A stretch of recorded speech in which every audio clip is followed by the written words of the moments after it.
Welcome to B-Schooled, a podcast by Stacy Blackman Consulting, bringing you tips, advice, and insight into all aspects of the MBA admissions process and business school experience.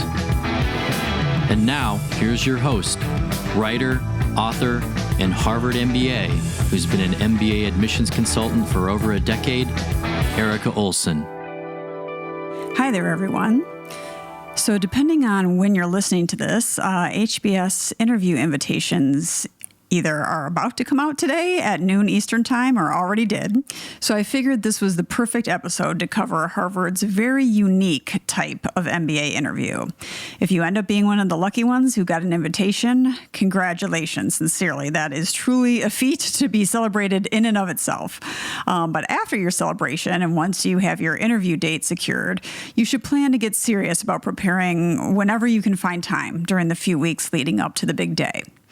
Each round, on top of the applicants that we've been working with at Stacy Blackman Consulting for months who get the coveted email invite from HBS, we also work with applicants who can contact us solely to do mock HBS interviews. I personally do dozens of these practice runs with MBA candidates every round. And if there was ever an MBA interview that I really do think it's worth it to get professional help with, it is the HBS interview. So in this episode, it's going to become clear why I think that, but I'll also, of course, share all of the Stacy Blackman Consulting team's collective thoughts and advice so that you're as prepared as it's possible to be on your own as well. So the biggest difference between HBS interviews and almost all other MBA programs interviews is that the HBS interview is going to be totally customized for you. There aren't going to be the typical questions that I covered with my colleague Beth in episodes 26 and 28. It's going to be very unlikely that you will walk them through your resume, for example, or have to respond to a typical MBA behavioral question that starts out with, tell me about a time when. Instead, your interviewer will know your application inside and out already. They will have made many notes on it and have pulled together a list of questions for you based on their detailed reading of your materials. And the person interviewing you isn't going to be an alum or it isn't going to be a second-year student like at some programs. It will either be a member of the core HBS admissions committee or someone that the HBS AdCom team has contracted with and likely has worked with for years and years.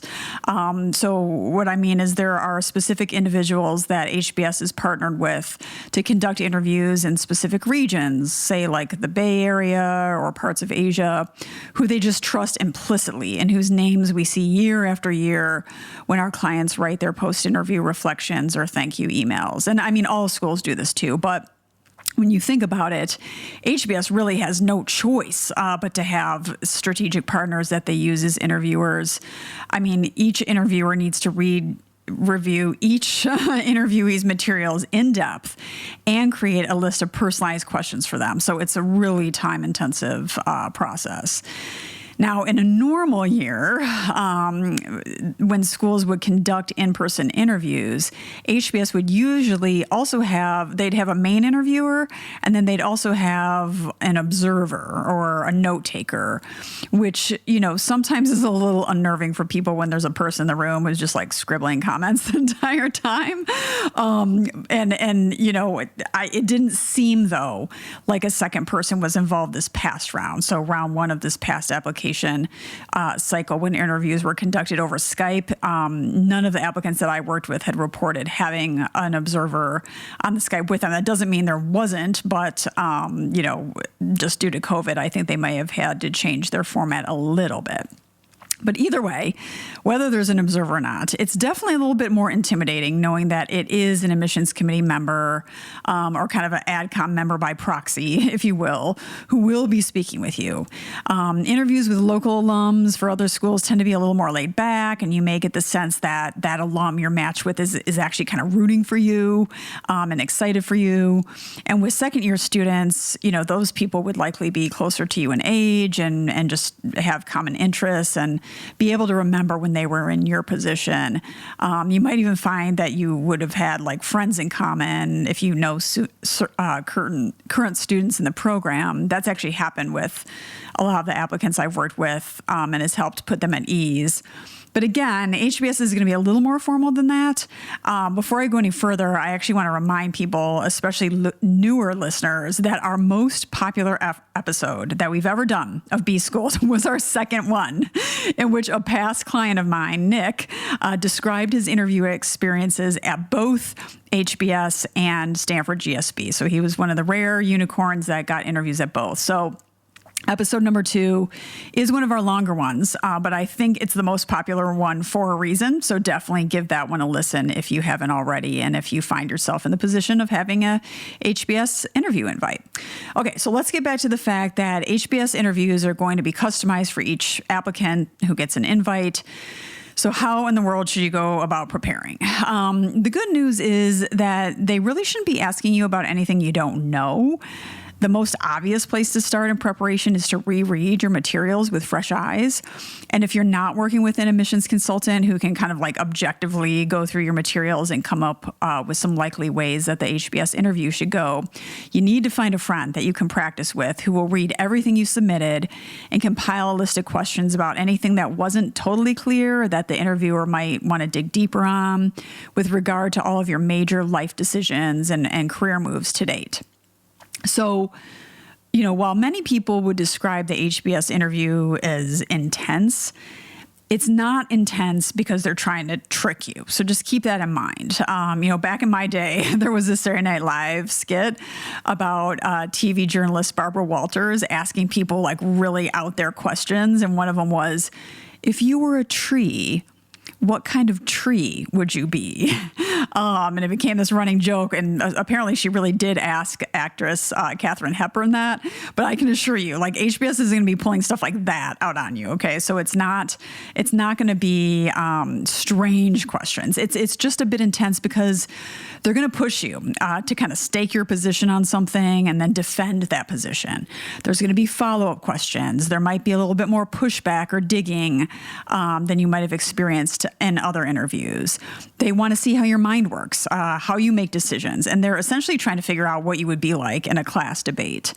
So are you going to be the type of student who would pipe up during a case discussion and say that the protagonist should lay off 20% of his staff, but then not be able to give any proof as to why such a move would make sense versus cutting costs in another way?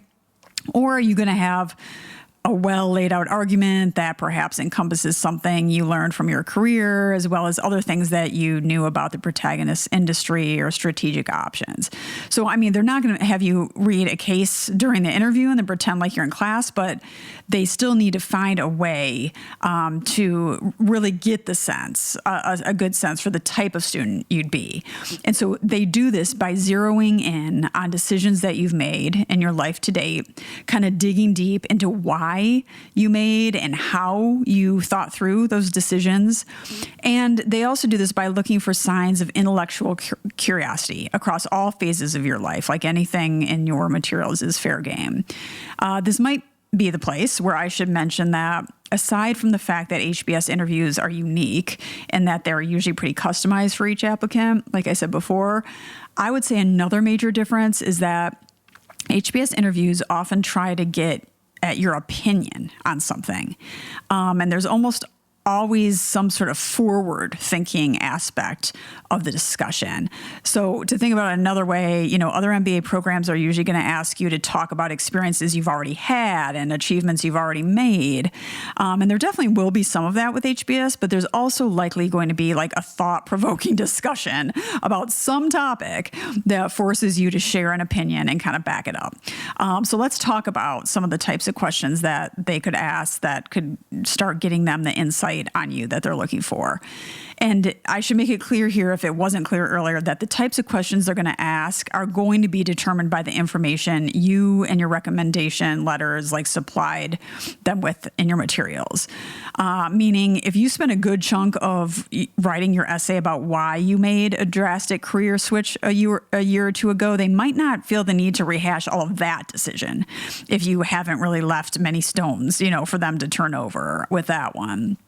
But they may ask why you originally joined that company you worked at in the first place, if you hadn't made that clear. They may ask what you learned from the experience and what you've kind of taken with you from